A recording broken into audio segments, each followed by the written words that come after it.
Good evening, everybody. Thank you so much for coming back again, even though we're a day late. And I apologise for not being here last night, but we were filming, really quite late, so there's no way I could have physically done it. And then, of course, the first episode of Wheeler Dealers was being shown on the Discovery Channel at 9 p.m. So thank you to, first of all, everybody who watched that and have sent me some amazing messages today. It seems like lots of people loved it. Thank you, really appreciate it. But today is going to be all about F1 because so much has happened over the last few days, really, so much news, so many talking points. I want to do it sort of in chronological order. So first of all, hello and welcome to all of you. Thank you very much for wherever you are all over the world. I really appreciate it. We're going to start by covering off the Dutch Grand Prix. And I want to start, first of all, shout out your comments on the Dutch GP. Tell me what you thought of it. Because, and the reason I'm asking this, immediately after the race on Twitter, many of you will have seen this, I posted a little comment immediately as the checkered flag went out. And my tweet just simply said, I really enjoyed that. Hashtag Dutch GP. And the barrage of abuse and disagreement that I got in the comments was unbelievable. Everybody saying, which race were you watching? It was the most boring race I've seen for ages. Absolutely dull. Couldn't believe it. Nearly fell asleep halfway through. Didn't watch the end because it was so boring. I enjoyed it. I genuinely enjoyed it. And so I want to tell you why. What I enjoyed about it. Why I thought it was so good. Partly, I'm talking about the events, and the event, I don't think anybody can deny it, was pretty spectacular. It was an awesomely organised event. It looked like, although it was at reduced capacity, the Dutch GP organisers had put on a proper festival. There was a proper party atmosphere. They had DJs playing all throughout the entire 3 days of the event, with the crowd literally raving away all day long in the stands. I loved all of that. But when it came to the Grand Prix, what I loved most about it was that it was an intense strategic battle between the two major players, the two front teams. If we focus on those and just leave what happened behind to one side for a second, there was a proper chess match going on. And it made me realise that maybe I watch these things in a slightly different way to a lot of people, perhaps because of my background and having been in these situations. But I watched that race on the edge of my seat, trying to put myself in the position of the guys on the pit wall at both of those teams. What was one going to do when the other one made a decision?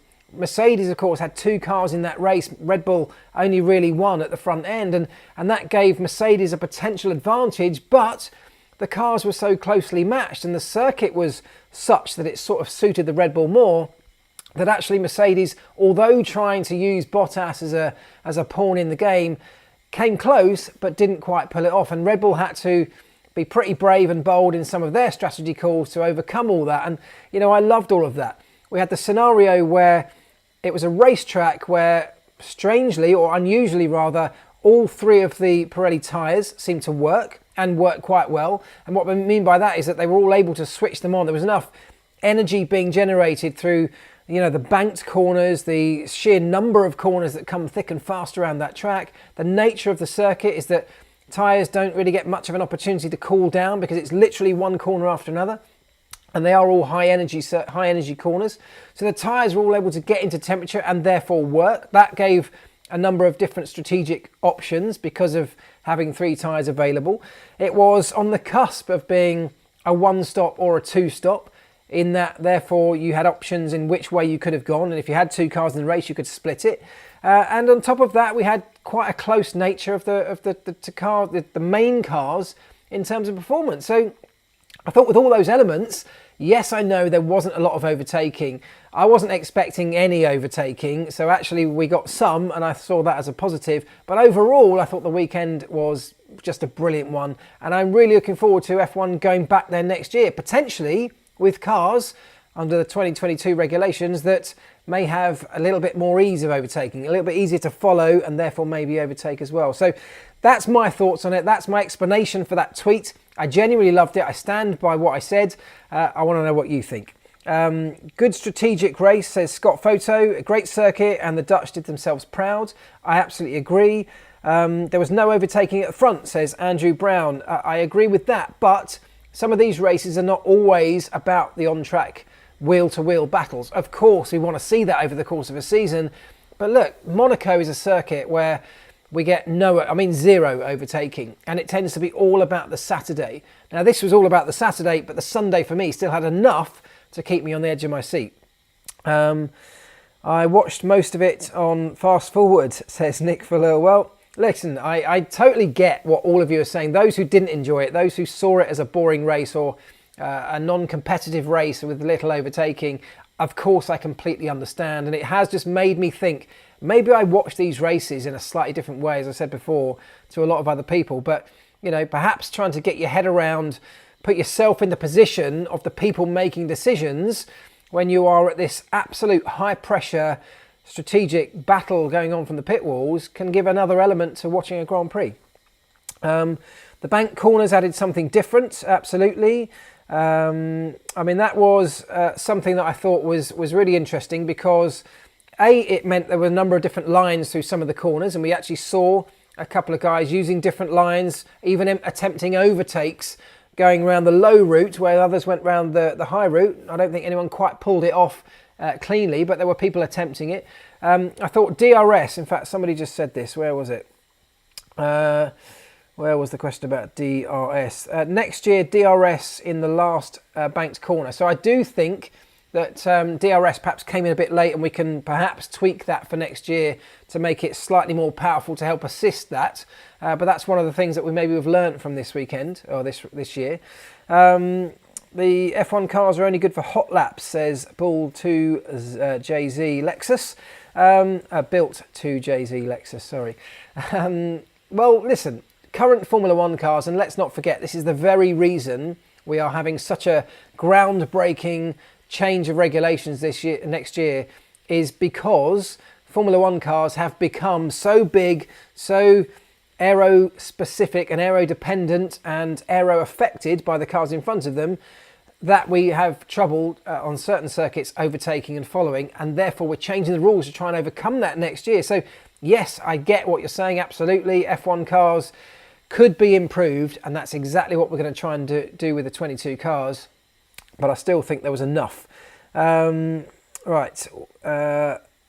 Alpines fighting each other for the whole race was awesome. Yeah, that was interesting, wasn't it? Bart on Air says, thanks for hosting this from your murder cabin, Mark. Hope you're having a good day. I am having a good day, thank you. In fact, I had a great day. If you follow me on Instagram, you'll have seen I had the day off from filming today, which is a rarity right now. Mrs. P and I went to the beach because it's been beautiful sunshine in the UK here. So we had a lovely day, sat on the beach, maybe one of the last days of summer. Really enjoyed it, swimming in the sea. The current F1 cars are too big, fat and heavy for that circuit. They are massive fatties. Well, they are they are massive fatties, and they are too big and they are too wide, probably, for a circuit like that. But listen, look at every driver, look at every team, look at every member of the media. Everybody, as far as I can see, loved going to Zandvoort for a Grand Prix. Now I know that this sport should and is all about the fans. It's the fans that keep the sport going. It's the fans that are by far the biggest number in terms of all the stakeholders in this sport. So we have to keep the fans happy, but we've got to look at this over a season. We've got Monza next week, which is, couldn't be much more different to Zandvoort. You know, we have Spa the week before, which had a whole different set of circumstances around it. So if you take a whole season, personally, I'm okay with having the odd circuit like a Monaco or a Zandvoort, which throws up something a bit different. And yes, might not give the big, wide, traditional racetrack traditional race that we would love to see with wheel banging all the way through the race, but we're never going to get that on every single Grand Prix. So let's look at the challenges it does pose and look at how the teams and drivers manage those. For example, qualifying in Monaco. The whole weekend centres around that Saturday afternoon, and I'm cool with that because it throws up a different challenge to most other Grand Prix. And yes, we go on to another Grand Prix on another weekend, and it's all about the race. So I'm comfortable with that. I know many of you may not be, but that's how I felt about it. Anyway, I think we'll come to a sort of conclusion about Zandvoort that it seemed like a brilliant event. Yes, there could be improvements, and maybe DRS and perhaps the 2022 cars will help with a better race spectacle next year. But I think hats off to the Dutch Grand Prix organisers who put on an incredible show. Hats off to the fans who were there at the circuit, because they seemed on the most part to be very well behaved, respectful in the most part as the weekend went on, and having a jolly good time. So I think, look, that's what Formula One is all about. It's entertainment, and if it was entertaining for those people that paid the money to be there, then we can take our hats off to the Dutch organisers and say, well done. I can't wait for it to happen again. Okay, so yes, lots of you sort of mixed opinions, let's say, about that. Mixed opinions on the race itself, but generally the organisation of the event was brilliant. Okay, so since then, of course, we've had a number of announcements. Now, first up, we got Kimi announcing his retirement before the weekend, and then, of course, not being able to compete because of a positive COVID test. But Kimi retiring, let's cover that one off quickly. Perhaps not a big surprise. For many people, it's long overdue. For others, he will be sorely missed. I personally think that from a racing perspective, we saw the best years of Kimi a long time ago. But I think from a competitor in F1, from a team member in that Alfa Romeo team, and certainly from a character, and that might seem like a weird thing to say about Kimi Räikkönen, but for a character in this sport, I think Formula One will definitely miss him. Having worked with him very closely and become friends over the years, I can say, you know, from my heart that he's one of the nicest guys. Certainly he was one of the quickest guys I ever worked with back in our time together at McLaren. He was certainly one of the nicest guys that I have grown to know outside of the sport as well as inside it. And so I will miss him personally from the racetracks when I find myself there. But I think fans have grown to love him too because of his no-nonsense, slightly quirky, does exactly what he says he's going to do nature. And he's one of the only people that I would say who's gone through a career, certainly a long career like he has, and not had F1 change him in almost any way as far as I can see. He's still the Kimi that rocked up to the sport as a youngster all those years ago. And I love that about him because almost everybody else I've seen, some very quickly change in terms of their characters and personalities to become superstars or divas or prima donnas. Some just not very nice people, not very nice to the people around them. Some utterly spoilt. And I think it's fair to say Kimi hasn't become one of those over many, many years and still loves getting behind the wheel of a car on a Sunday afternoon to race. So look, I'm going to enjoy the last part of this season with him. And then, yeah, I think we'll miss him. But he's had an amazing career. And I think we should all sort of take our hats off and respect what he has achieved, not just in terms of results, but in terms of that long career and the fan base that he's built. And the people that also respect him say a lot about that, don't they? So that's Kimi Räikkönen.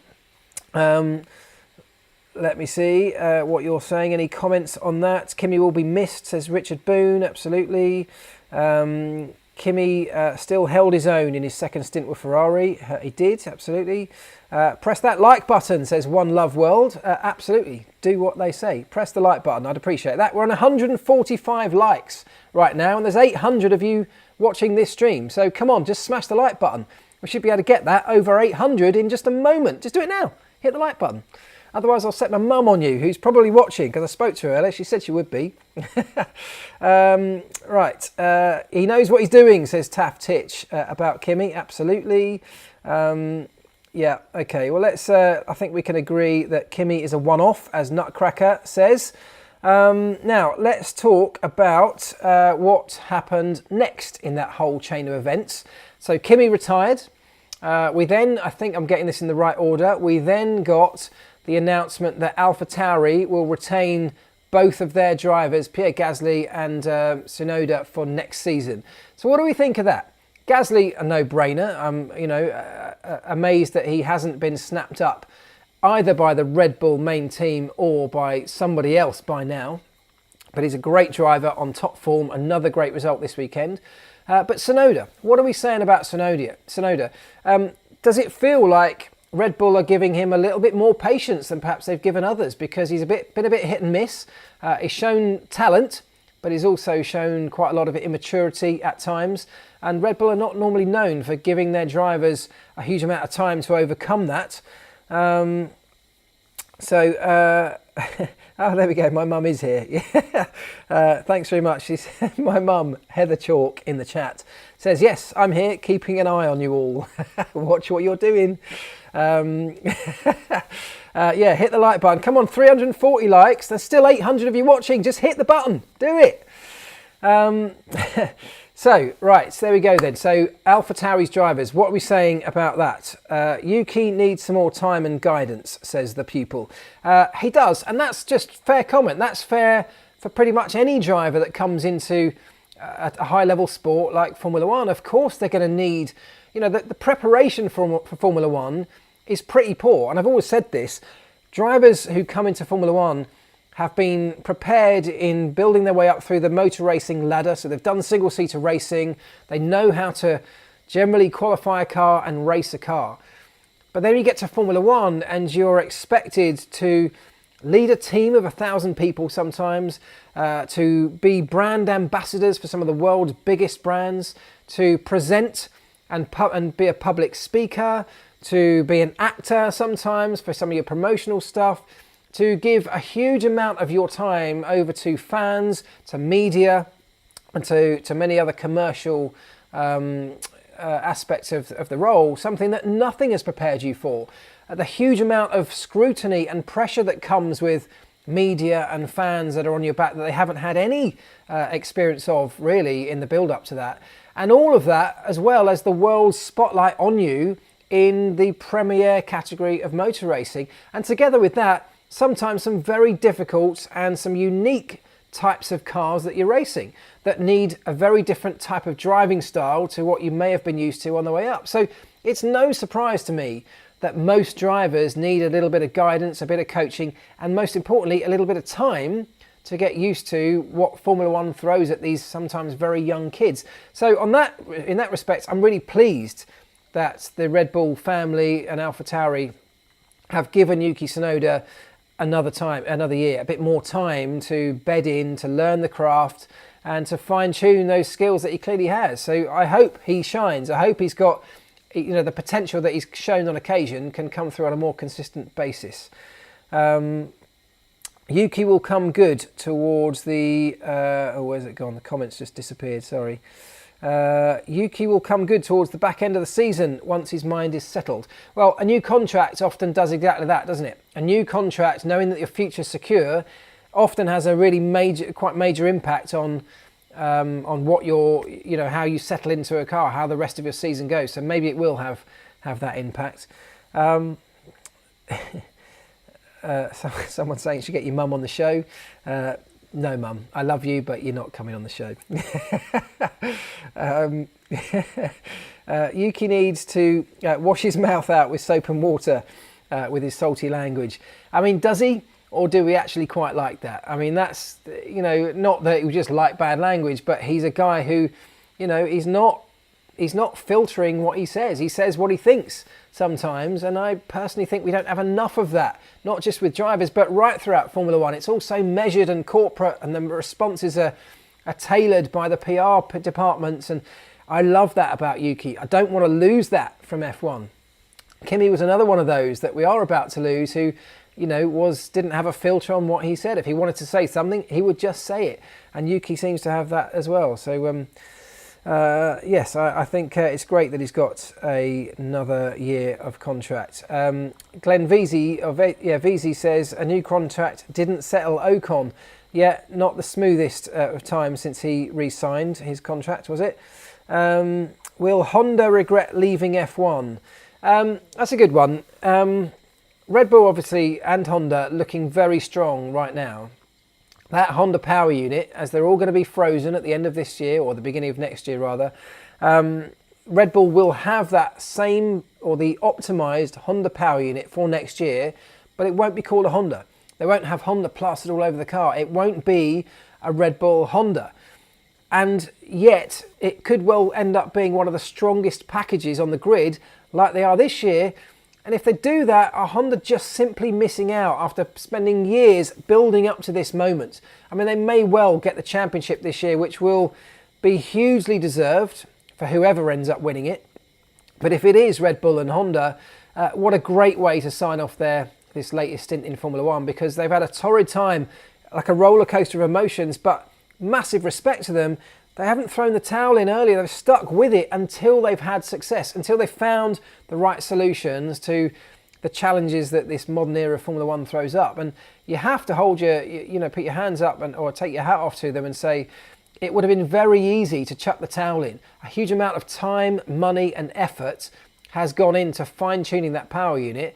And together with Red Bull, they've managed to link it all up to make a wonderful package this year, which could well be the very best on the grid and end up taking both championships potentially.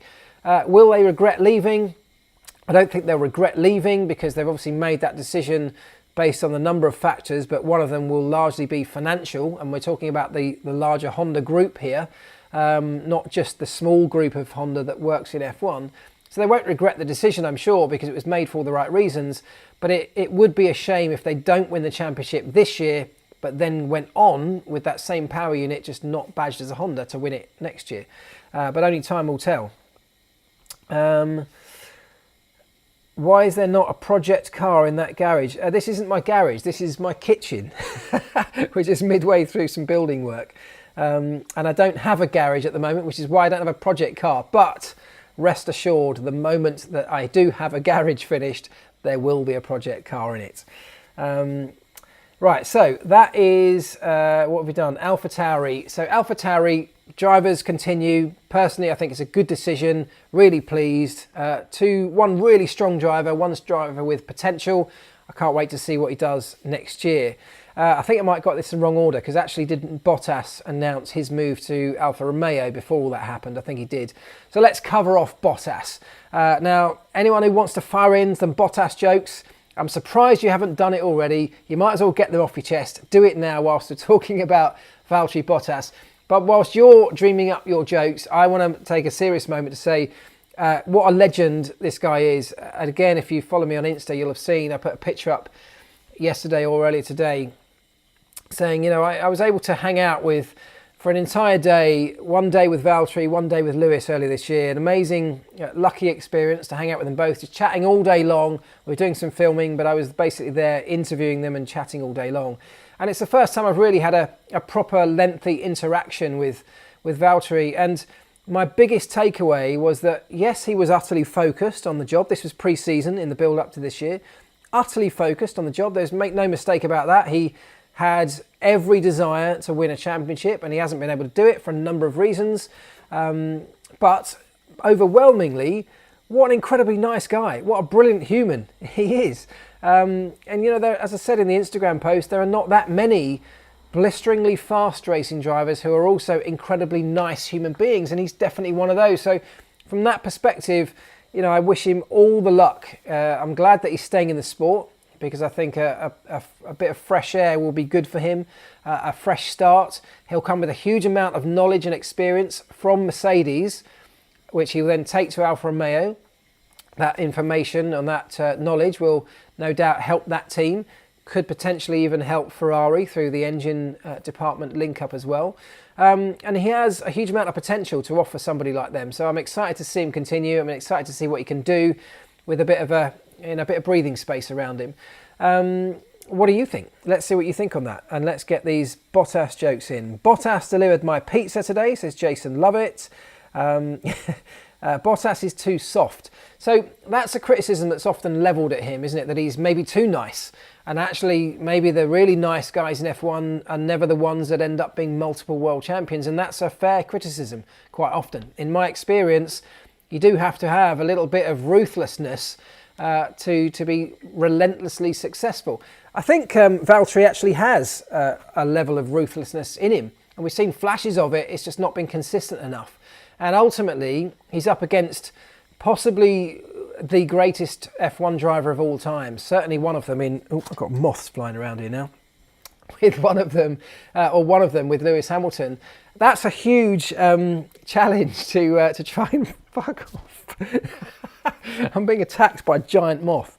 That's a huge challenge to take on the best driver the sport has ever seen and try and consistently beat him. It's something that it took Nico Rosberg a number of years to do. And even to do that, he had to have a huge slice of luck along with it. Valtteri hasn't managed it, and ultimately that's why he's gone.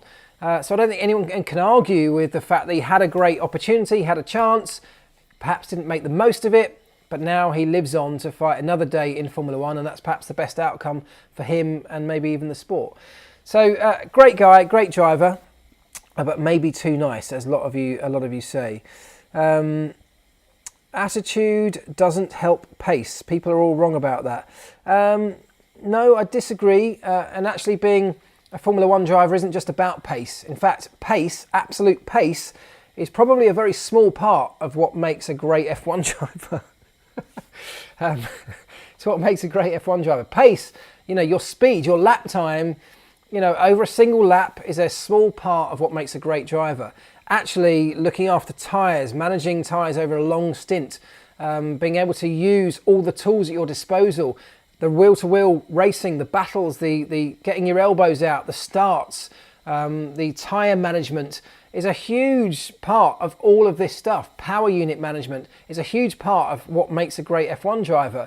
So I actually think that, it's not just about pace, and I do think that attitude, and you'll know this, everyone who's listened to my Pit Lane Life Lessons podcast, you'll know this, attitude and your mental state, your frame of mind, your personality traits, your character can have a huge, if not perhaps the biggest bearing on your performance, whether that's as an F1 driver or in any walk of life. So I do think that, personality and character has a huge bearing on success or the outcome of your performance in whatever field you're in.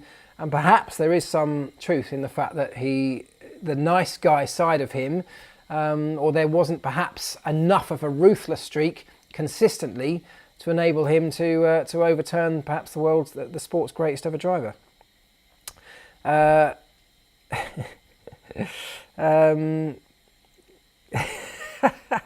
Ren T says, "What? You'll have a moth on your show, but not your own mum?" Yeah, good point. All right. Yeah. Okay, but come on. Leave Bottas alone. He's done very well. He just hasn't done well enough. And ultimately, that's the decision that Mercedes have made. So let's move on to the next part of that process. All right. So they've come to the conclusion that they don't want to go into the future of Mercedes F1 with Bottas as part of that team. Perhaps they're thinking about what happens beyond Lewis Hamilton. Lewis is coming to the end of his career. They maybe have to start thinking about the next Lewis Hamilton. Now, is that ever going to be Valtteri Bottas? Probably not, almost certainly not. And Mercedes are maybe looking slightly longer term at this. And so he's out. And as we've known, I guess, for some time, it's George Russell announced today who is in.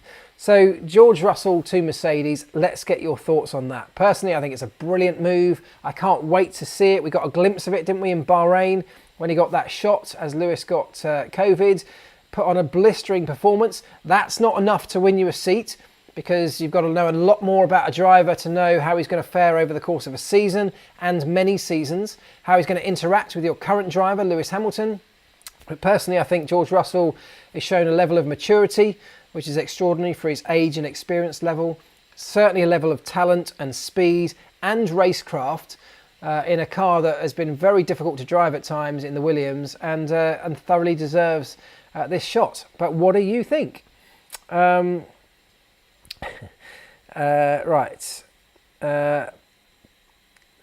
Absolutely gutted. Why are you gutted? Says Arkic is awesome.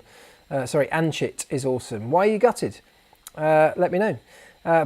Bottas will get better, hopefully. Albon to Williams. We'll come on to Williams in a moment, but what do we think of George Russell? I still want to see George doing it under pressure. There are only very few who can do it, says Juiced Prims.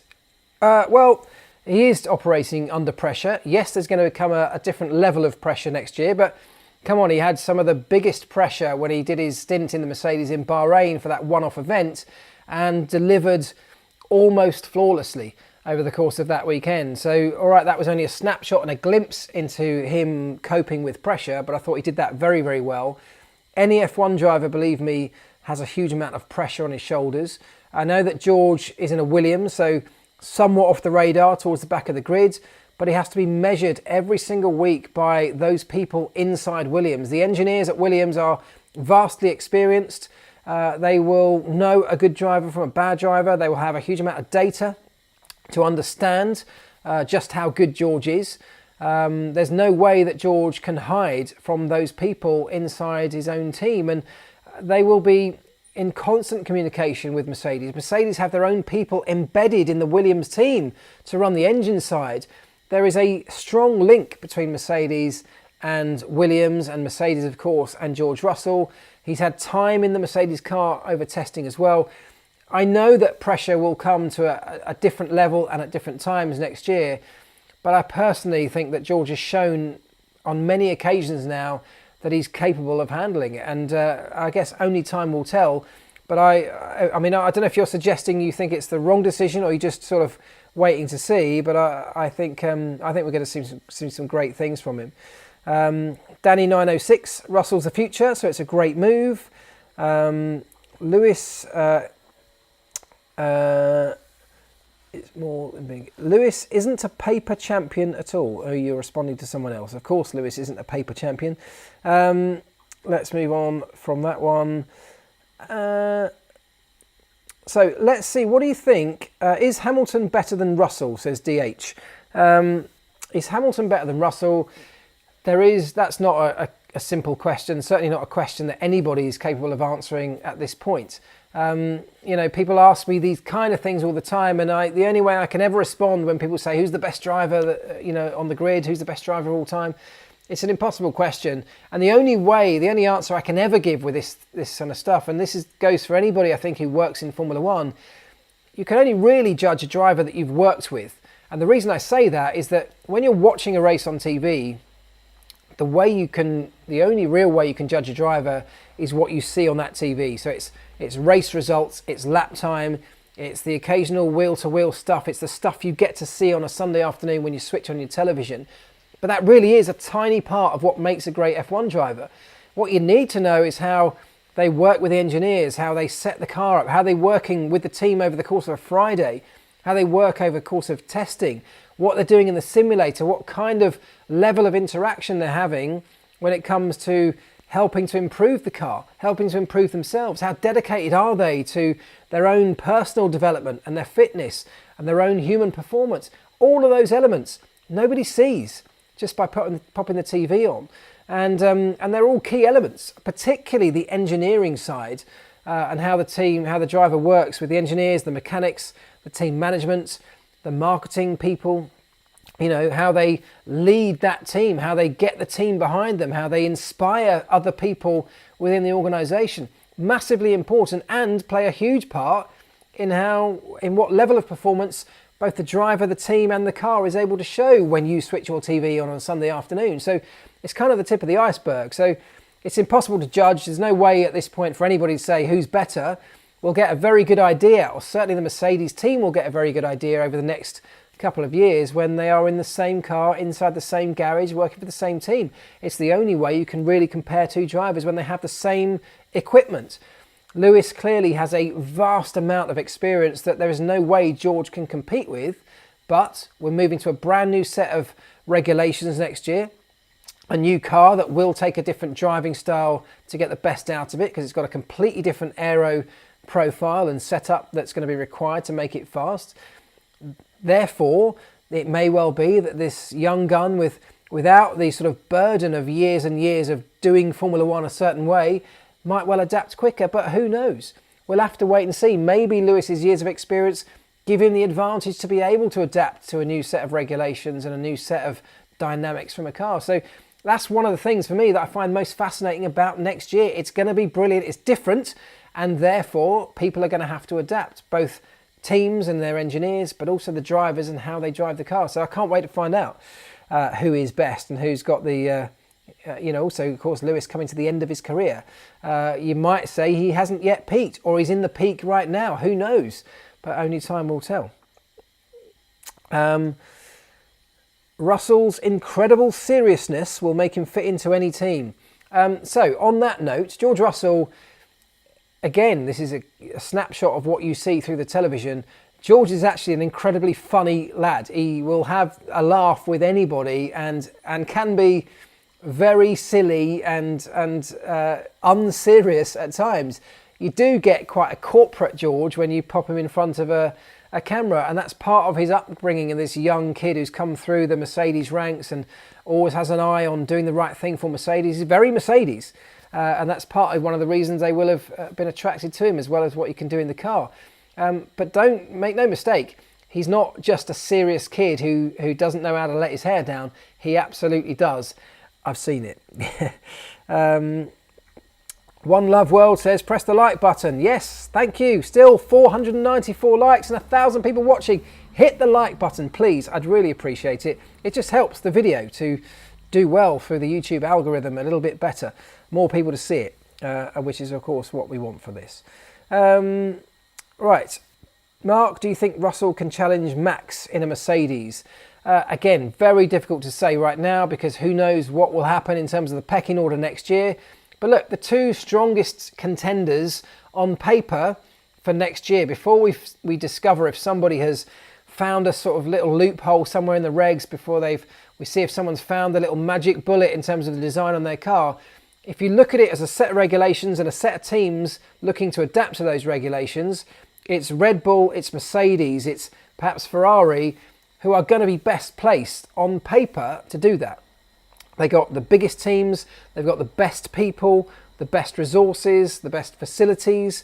And beyond this year, of course, we are into a cost-capped environment. So they've already got these people and things in place. So of course, they're going to be best placed to deal with a vastly changed set of regulations.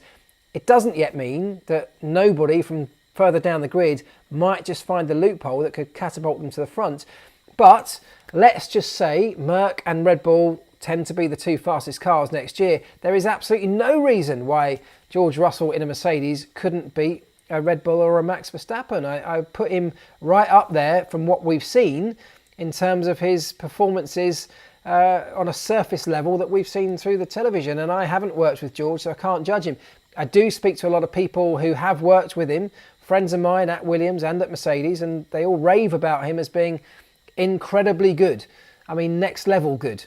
And that's obviously one of the main reasons he's now got a seat at the top table for next year. Russell versus Verstappen versus Norris, says Charlie Sutherland. Absolutely, can't wait for that. That is the future's bright, isn't it? And let's just think about, from a Brit perspective, a British F1 perspective, a Lando Norris, a George Russell and a Lewis Hamilton on the grid next year, at the front end of the grid, hopefully, all three of them. What a prospect that is. Imagine the British Grand Prix and the fans and the celebrations that go along that. We are being blessed right now in the UK with Great Britain in terms of our F1 driver crop coming through. So here's a good one from Nutcracker. Oh, by the way, just to interject quickly, and Nutcracker, I'll come back to your question because it's a good one. Before you go this evening, you may remember, because it was a while ago now, but I've got this still to give away. If you remember, many of you entered my competition to win the F1 fragrances, very exclusive, money can't buy a press pack, full of different, very exclusive fragrances from F1 fragrances. I'm going to announce who's won that later on at the end of this show. So stay tuned if you entered, and I will let you know. So that's coming up. But before we do that, let's get back to Nutcracker's question. Who says this? And I want your input on this, because this is very speculative at this point. When Hamilton retires, who do you think will replace him and partner George Russell at Mercedes? Great point. So if George Russell, let's say, is being brought in to learn the ropes alongside Lewis, to eventually take over the mantle as perhaps the team's number one, the world champion in waiting, if you like, who will take that second seat when Lewis eventually decides to step down? Now, I want to know what you think on this, so do fire some names at me, who you think it will be, who you think would be great. Personally, I think Lando Norris would be amazing. George Russell and Lando at that team, I think, would be spectacular. The way that Lando, the trajectory that Lando's on, I would put him right up there with George on a very similar level. You know, different type of car, of course. Can Cracker says Bottas. Yeah, Norris, says Sandy Barnes. Lando with Russell as number 1. Bottas again, says Ryan. Ocon. I'm not sure about Ocon. Ocon's a difficult one. He was a really bright prospect. He still is a bright prospect. He won a race this season. Let's not overlook that. Shows flashes of brilliance, and yes, it's been a difficult car, but not enough consistency for my liking. If you think about George, who's been in a very difficult car at times, and he has made mistakes, and let's not forget that, but George has been consistently very, very strong in that car, hasn't he? And he may not have had the teammate to measure himself against, but he's dragged that car into Q3 when on many occasions it didn't deserve to be there. I think he's put consistently strong performances in, which is all you can effectively do when people are judging you from the outside. Ocon has done that on occasion, but perhaps not consistently enough. That would be my assessment from the outside of him. So I'm not sure about that. Lots of you saying Norris. Nick de Vries, says Christopher Robin Garnish. Another good shout. Nick de Vries, who is the current Formula E world champion and on the Mercedes books, of course, won the Formula E championship for Mercedes. He's another one who is potentially sniffing around the vacant Williams seat, which we'll come on to in just a moment. 600 likes now. Thank you. Keep smashing that like button. If you haven't done it yet, please just do it. It takes a second. Do it now. 600 likes, but 1,100 of you watching the show. Just do it. Just click it. Hit it now. Max says, Icarus469. Can you imagine Max Verstappen in a Mercedes? I mean, look, why not? Max will have as much loyalty to Red Bull as it takes, as long as the car and the team have championship winning potential. A Formula One driver, and this might sound controversial and you may disagree, I'd yet to meet a Formula One driver who will be genuinely all about the team and show loyalty over personal ambition for any Formula One team at the early phase of their career. Max will be no different. Yes, he's loyal to Red Bull. Yes, Red Bull have given him now a championship potentially winning car this season. They've given him some great race cars over the years, but if that were to fade away in the new era of Formula One starting next year by a long way perhaps, and show no signs of rebounding back over the first couple of seasons, let's say the engine performance starts to deteriorate compared to others when we get into the next phase of power unit, well, there was no way that Max would not look or consider looking elsewhere if there was a chance to win a championship. So Max in a Mercedes, it could happen at one point. Not sure it will happen by the time Lewis Hamilton retires, but who knows? Gasly's another really good shout. Alex Albon, Schumacher, if you think about the timelines of when this might be required, maybe another 2-3 years for Lewis Hamilton, Mick Schumacher, if he were able to develop and show enough potential, then his trajectory could well meet that of a vacant seat at Mercedes, couldn't it? And why not? His dad raced for the team, or for the brand very successfully over the years, both before his F1 career and towards the end, of course. There is no reason why the Schumacher name could not be reunited with Mercedes again, so why not? We'll have to see. But at the moment, Mick has a lot of work to do to get to that stage. Carlos Sainz. I think Carlos has got something to prove at Ferrari. I don't think that he will jump ship just yet. I think there's potential at Ferrari. I think he's had a good start, although it's not been perfect. It's been good. And I still think that there is plenty of time for him to develop into that team and that car. So yes, a number of you firing those kind of names. Ocon, Sainz, Schumacher and Norris, a very popular one. I think that would be a great shout, Lando Norris, if that could happen. Okay, so that's driver announcements that have covered Raikkonen, Bottas, the two, Gasly and Tsunoda, George Russell, which then leaves us, yes, we've got potentially another seat at Alfa Romeo because Giovinazzi not yet confirmed. We've got at least one seat at Williams. I'm not sure what Latifi's current status is in terms of contract, but obviously George Russell has vacated a seat. Now, the names being bandied around for that, of course, Alex Albon, first of all, highly or hotly linked with Williams. So that's one. Nick de Vries, as we mentioned earlier, Mercedes trying to find him a seat in F1 as well, and Williams could well be a very obvious link up there given their Mercedes power unit tie-in. So either of those I think would be great. Alex Albon I feel like has had a good shot, a little bit like Valtteri Bottas. We know he's a quick driver. He's an incredibly nice guy. Will he get another chance to prove himself given that one of the top teams dropped him very quickly? That doesn't look good on your CV.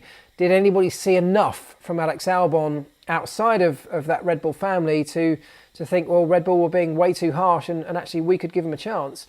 Or would they potentially look to a Nick de Vries, a young guy coming up, sort of took a sidestep out of the single-seater categories, the traditional categories en route to F1 to go and do Formula E and smashed it, won it with the Mercedes team. So, you know, with the link-up that Williams have with Mercedes, could he be a really obvious and easy fit? Although he's unproven in an F1 car, he's very much proven in the single-seater categories, working his way up to that. So he could be a really good shout. A lot of potential in Nick de Vries, I would say. Elvis Priestley to Williams, says Sandy Barnes. I'm definitely up for that. I'm here for you, Williams. Just call me. Right, where are we then? Let me see, comments flying through. Nick de Vries versus Albon can be interesting too. Both Mercedes and Red Bull want a seat for their driver, but there is only one seat. That is going to be interesting, isn't it? And Red Bull putting their driver in Alex Albon, who's currently their reserve, let's not forget, at Williams, who are supplied by Mercedes. Is that a deal breaker? For me, it isn't, for two reasons. First of all, it just shouldn't be anyway. Two brands, competing brands, shouldn't really be interfering with a driver's career in that way. I know it happens. I know it's happened over many, many years, and it can happen, but it seems harsh from a driver perspective. But secondly, we're getting into a phase now where engines are going to be frozen from the beginning of next year.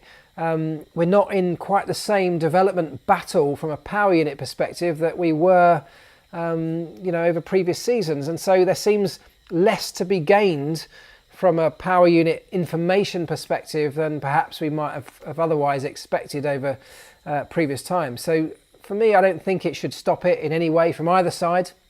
But I personally wonder whether Nick de Vries might get a better shot, just given that Alex has kind of had a go and it didn't work out perfectly for him. Didn't work out badly, but it didn't work out perfectly.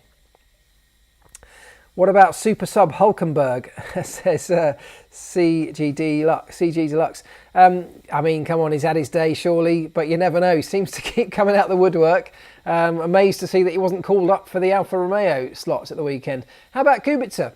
Thought he did a really good job at the weekend with almost no preparation, didn't he? I mean, that was pretty impressive, I thought. I think he finished the race just slotted in behind his teammates, but I thought was steady, was reliable, and kind of that's all you can do with that amount of preparation for a Grand Prix weekend on a brand new circuit that he'd almost certainly never driven before. So yeah, well done to Robert Kubica. Eric Williams says, did you like Zandvoort? Well, we covered that off right at the top of the show. I definitely did like it, but if you want to know all of the thoughts, just go back to the beginning and you'll get some very detailed analysis on my part of what was great about Zandvoort. Right, where are we now? Someone's saying, well, yeah, I've just realised. Someone says, why is that thumb there? I don't know. Half the picture's frozen, hasn't it, on the screen? I don't know. That's very strange. My thumb isn't just sat there. Look, both hands. I don't know why that thumb's frozen, but that's weird.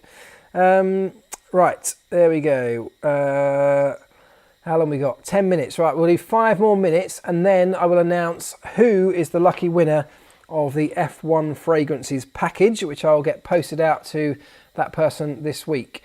Right. Okay, here's a good one. John Franson. How well is Pirelli doing, in your opinion? Should there be other tyre manufacturers in F1? Now, this is also going to be controversial because I know a lot of fans and a lot of people around the sport really dislike Pirelli, and they have been far from perfect, let's make no mistake. But I think they get a hard run on the media. I think they get you know, first of all, a lot of the criticism is often around the performance of the tyres, the drop off, the difference between the different compounds. And actually all they're doing on that front, in the most part, is following a mandate from F1. F1 will tell them, right, we want a tyre that will give peak performance and then drop away after so many laps. They'll give them that mandate, that brief. Pirelli then go away and make the tyre. So for the people who shout and say, listen, Pirelli tyres are rubbish, they should be able to push on them flat out all the way through a Grand Prix, that's not what Pirelli have been asked to do by F1. And they often get harshly criticised on that front. So I would stand up for them in that side of things and say, look, that is a decision. If we don't want the level of tyre management that we often get, where drivers have to tiptoe round to keep tyres alive, to make it through a sort of one-stop race, that's F1 that needs to address that. That's not a Pirelli issue. However, of course, the issues that we saw at places like Baku, Pirelli have to hold their hands up and say that's not good enough. We should never have that. The issues that we had at previous races where they haven't been good enough, absolutely fall at the feet of Pirelli. So they haven't been seamless, but they definitely haven't done as bad a job as a lot of people would judge from watching the television, because you have to understand how they come to making a tyre the way that it does, the way that it performs the way it does. And it's often because F1 mandate a specific way they want the tyre to work. Pirelli then just go and deliver it. Pirelli need to become softer. So Pirellis need to become softer. Well, again, that is all down to Formula One. If Formula One want to have softer, faster tyres that wear out more quickly, they will tell Pirelli, and Pirelli will then deliver that. They can deliver whatever people want. It's literally a case of changing the mixture that goes into making these compounds, and they can easily do that. They just need a mandate from F1 to do it. So I get the frustration when we get a race where drivers are going at what seems like 3/4 pace just to keep the tyres alive, when really what we want to see is them all going flat out. They're not going to do that because it's not the quickest strategic route to the checkered flag. And the way that we could change it is only by mandating a different spec of tyre from Pirelli. Okay, I don't think there would be many tyre manufacturers that would be prepared to make tyres that degrade to this extent. It's actually quite brave from Pirelli. Yeah, that is a fair point, says George Alimo, in that quite often it doesn't look good on Pirelli. And from a marketing perspective, Pirelli do suffer a huge amount of criticism. You know, even if it may not be Pirelli's fault, they are being asked to make a tyre that actually on television doesn't always look very good. And Pirelli will be putting a huge amount of investment into their F1 contract, into fulfilling this F1 contract. And yet, are they getting the right outcome? Are they getting the acclaim and the credits that any investment on a marketing spend, you know, will demand? I'm not sure. I mean, they obviously see that they are, because they're continuing to supply the tyre into the future. But I get what you mean. It does feel like a strange business decision to spend a huge amount of money to create a product that all of the people watching, or a lot of the people watching, will then go on to criticise. It's those people you want to go and buy your tyres at the end of the day. Right. What have we got here? Right, 2 minutes, maybe one more, and then I'll get on to... Well, I'll tell you what, let me give this away, and then we'll see what time we got left, and I'll come back to answer another one. This, as you may remember, is a selection in here of different perfumes, aftershaves. They are unisex, they are F1 branded, but they are not just some gimmicky merch. I actually wear now the Carbon Rain version, which you have a large bottle of. It's very expensive stuff. It's been created by the same perfumers that create a huge amount of the top-end designer brands, so it's good stuff. And I've got this package here to give away. Now, all I asked you to do, it was an Instagram-based competition. Many of you posted Instagram posts linking me in, linking Race Fragrance Collections in, which is their Instagram name, and tagging somebody. And that's all I asked you to do. And I've picked somebody at random from that list of people that did that to win it. And I am going to tell you now that this week, hold on, let me open up my Instagram and where I've saved it. It is Maria Holland. Maria, I don't know if you're watching tonight, but if you are, congratulations. I will DM you through Instagram. Congratulations. This is heading your way very, very soon. In fact, Maria, I have just realised who it is. Maria Holland, some of you may remember. Maria is an artist who paints amazing F1 pictures. And in fact, I've given away one of Maria's paintings in the past when I used to do the giveaways on the channel week by week with the race preview shows. So congratulations, Maria. Thank you very much for entering and well done. I'll get your address off you by DM later on.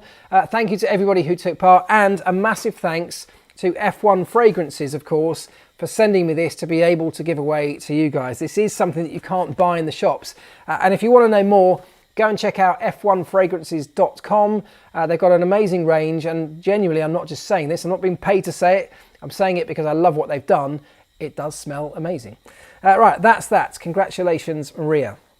Okay, let's get on with this. 5 minutes to go before it's beer o'clock, and it really is beer o'clock tonight. Right, should there be three seats in a team?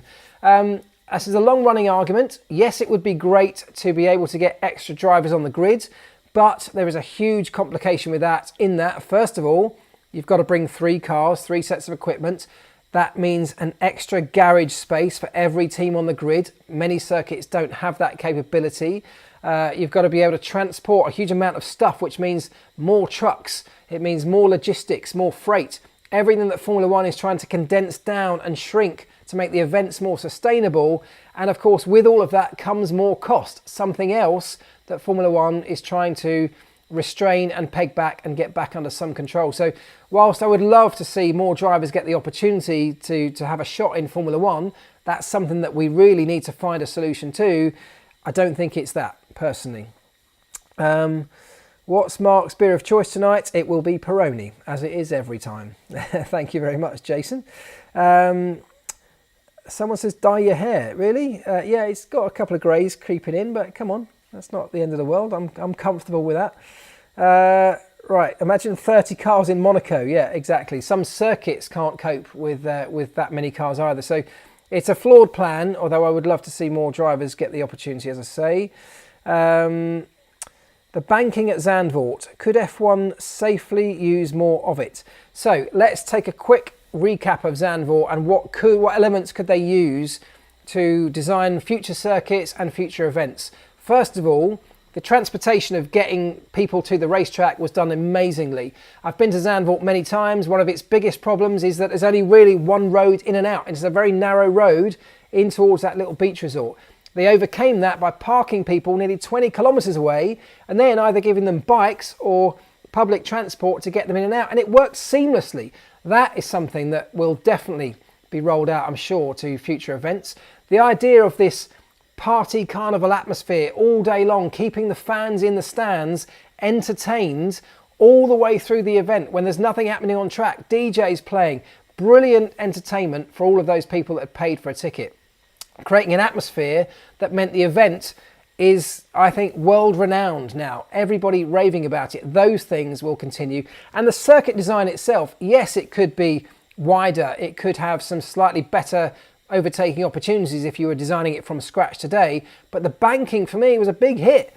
If you do it right, if you do it in the right place and at places on the circuit that are at the right speed levels that cars can cope with the extra loading of a banked circuit or a banked corner, it gives you different lines through a corner. It gives you different overtaking opportunities on the way in. It gives you different methods of getting around that racetrack. Multiple apex corners are another one which could be incorporated into other racetracks.